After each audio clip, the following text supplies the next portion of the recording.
Nung pinruning natin to, mayroon siya mga chiril, may mga ganito.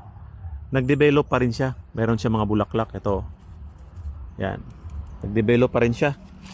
Mga kakao lover, kahit nagpruning tayo. Pero yung binawas natin dito, nasa 20% lang po. Kung titingnan natin, talagang may forma na yung kakao. Maganda yung katawan niya. Accessible na siya. Kahit sa anggulo. Yan. Kahit sa anggulo po. Tsaka kakaibang kakao ito mga kakao lover, no? Ang abono niya, yung coconut husk. Daming coconut husk. Siya yung nagsisilbi na pataba niya. Pwede rin nating lagyan ng complete fertilizer. Mga organic. Tsaka yung NPK synthetic fertilizer. Pwede tayong maglagay noon. So ayan, nakikita natin, no, ang ating kakao. May mga plasing po siya. Mga bagong dahon. Yun po ang pinaka-importante. Huwag tayo mag-pruning ng sobra.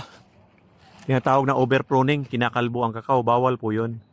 Pag formado na ating kakao, bawal na pong kalbuhin. Pwede na sa mga 30% pinakamataas. Nabawas natin dyan sa mga sanga. Kasi masisira ang ating mga sanga ng kakao, no? Masisira siya, mga kakao lover. Yan. So dapat protektado pa rin siya. Tsaka yung mga sugat ng pinruning natin, at least malinis ang ating pangkat. Ayan, oh.